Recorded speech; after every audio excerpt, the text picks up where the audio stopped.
ಹಾಸನ ತಾಲೂಕಿನ ಶಾಂತಿಗ್ರಾಮ ಹೋಬಳಿಯ ಕೆ ಹಿರಿಹಳ್ಳಿ ಹಾಗೂ ಎ ಗುಡ್ಡದಹಳ್ಳಿ ಗ್ರಾಮ ಸೇರಿದಂತೆ ವಿವಿಧ ಗ್ರಾಮಗಳಿಂದ ನೂರಾರು ಮಂದಿ ಭಕ್ತರು ಕುಟುಂಬ ಸಮೇತರಾಗಿ ಮಂಡ್ಯ ಜಿಲ್ಲೆ ಕೆಆರ್ಪೇಟೆ ತಾಲೂಕಿನ ಗವಿರಂಗಪ್ಪ ದೇವಾಲಯದ ಜಾತ್ರೆಗೆ ಎತ್ತಿನ ಬಂಡಿಯಲ್ಲಿ ಚನ್ನರಾಯಪಟ್ಟಣದ ಮೂಲಕ ತೆರಳಿದರು. ಆಧುನಿಕ ಯುಗದಲ್ಲಿಯೂ ಈ ರೀತಿ ಎತ್ತಿನ ಗಾಡಿಯಲ್ಲಿ ಜಾತ್ರೆಗೆ ತೆರಳುವುದನ್ನು ರೂಢಿಸಿಕೊಂಡಿರುವ ಗವಿರಂಗಪ್ಪ ದೇವಾಲಯದ ಭಕ್ತರು ಜಾತ್ರಾ ಆವರಣದಲ್ಲಿ ಒಂದು ದಿವಸ ತಂಗಿ ನಂತರದ ದಿವಸ ಪೂಜೆಯನ್ನು ಮುಗಿಸಿಕೊಂಡು ತಮ್ಮ ತಮ್ಮ ಸ್ವಗ್ರಾಮಗಳಿಗೆ ಎತ್ತಿನ ಬಂಡಿಯಲ್ಲಿ ವಾಪಸ್ಸಾಗುತ್ತಾರೆ. ದಶಕಗಳಿಂದ ಈ ಆಚರಣೆಯನ್ನು ಮಾಡಿಕೊಂಡು ಬಂದಿರುವುದನ್ನು ನೋಡಿದರೆ ಸನಾತನ ಧರ್ಮ ಎಷ್ಟು ಗಟ್ಟಿಯಾಗಿ ನೆಲೆಯೂರಿದೆ ಎನ್ನುವುದನ್ನು ತೋರಿಸುತ್ತದೆ.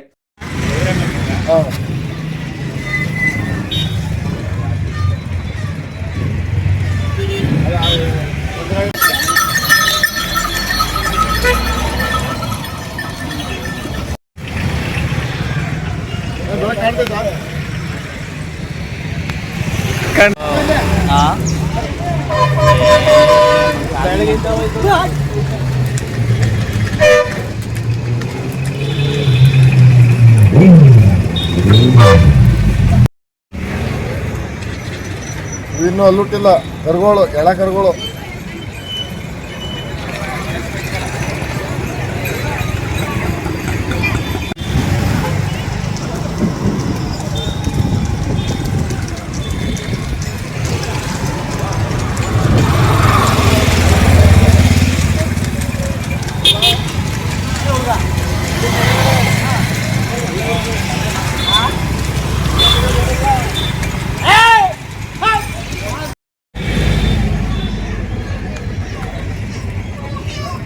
Hey.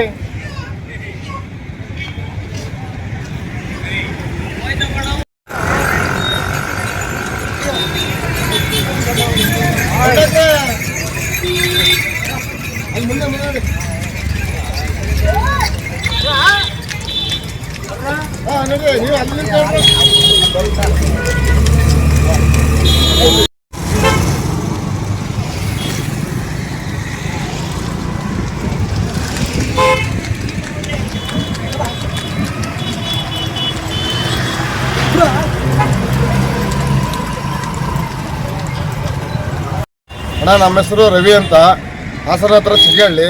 ಗವಿರಂಗಪ್ಪ ದೇವಸ್ಥಾನಕ್ಕೆ ಹೆಚ್ಚು ಕಡಿಮೆ 5 ವರ್ಷದಿಂದ ಕಂಟಿನ್ಯೂಸ್ ಎಲ್ಲ ಟೈಮಲ್ಲೂ ಹೋಯ್ತಲ್ಲ ಇದ್ದು. ಇದೇ ಟೈಮಲ್ಲಿ ಹೋಗೋದು ಬರೋದು ಇದೇ ರೀತಿ ಮಾಡಿದ್ವಿ. ಹೆಚ್ಚು ಕಡಿಮೆ 70ರಿಂದ 80 ಗಾಡಿ ಬರ್ತಾಯಿದ್ದಾವೆ. ಹಿಂದ್ಗಡೆ ಎಲ್ಲವ ನಮ್ಮೂರು ಅಕ್ಕಪಕ್ಕ ಊರಿಂದ ಹಿಡಿದು 80 ಗಾಡಿ ಬರ್ತಾಯಿದ್ದಾವೆ. ಈಗ ಎಲ್ಲದು ಯಾವ ರೀತಿ ಸೌಖ್ಯವೇನು ಬರೋರು ಹೋಗೋರೆಲ್ಲ ಒಳ್ಳೆ ಖುಷಿಪಟ್ಟು ಖುಷಿಯಿಂದ ಅವ್ರ ಬೇಕಾದ ಯಾವ ರೀತಿ ಅನುಕೂಲತೆ ಬೇಕೋ, ನೀರಿನ ಸೌಕರ್ಯ ಬೇಕೋ, ದನಗಳಿಗೆ ಹಿಂಡಿಯ ಸೌಕರ್ಯ ಬೇಕೋ ಎಲ್ಲನೂ ಕೊಡ್ತಿದ್ದಾರೆ ಸರ್.